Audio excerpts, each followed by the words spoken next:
get your degree at Indiana, you compete, earn a commission, you can become an active duty National Guard or a reserve officer.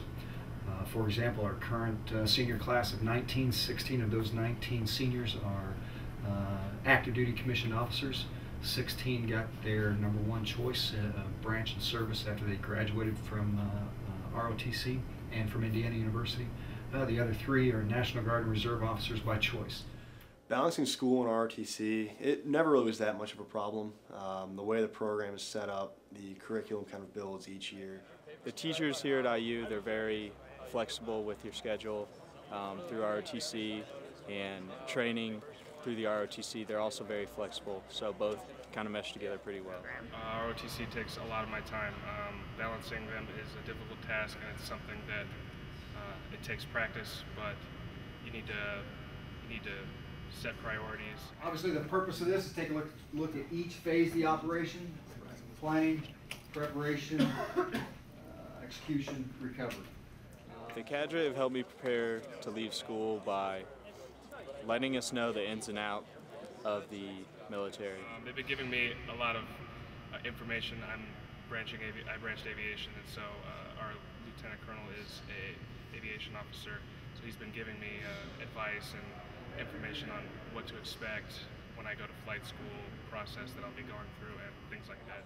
The bonds that I formed in school through ROTC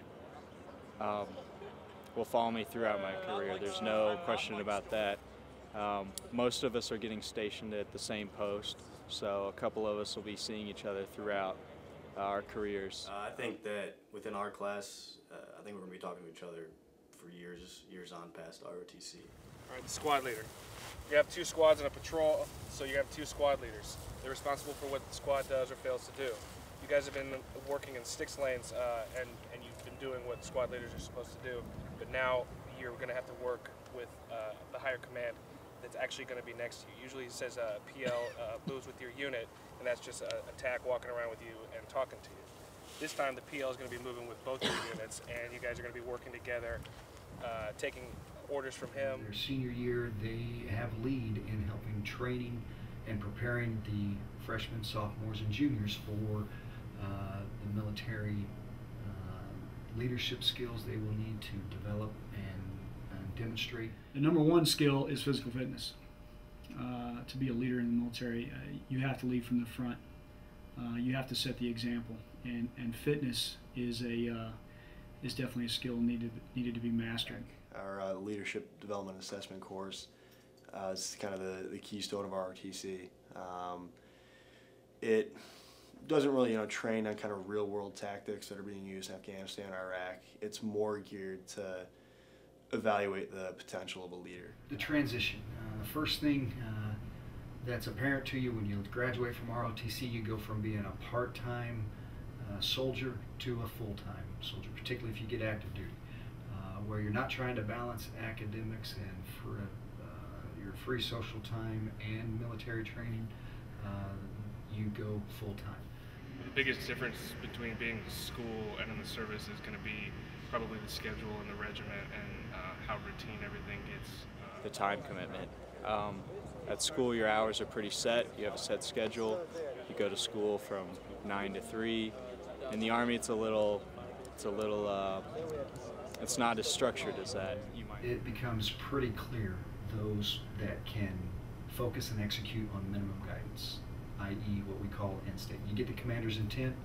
When you can take the commander's intent and focus and execute to achieve that desired end state that you've been tasked to achieve, it becomes very clear that an individual is ready to go on to be a leader of our nation's sons and daughters. I'll be stationed at Fort Campbell, Kentucky with the 101st Airborne Division. I don't currently know where I'm going to be stationed at, but where you're stationed at is based on how you rank with other cadets. My first choice was Fort Carson, Colorado, and Colorado Springs. That's my first. Am I ready to become an officer? Absolutely. I'm definitely ready to become an officer. I've waited 4 years now, so it's just a matter of time before I get out there.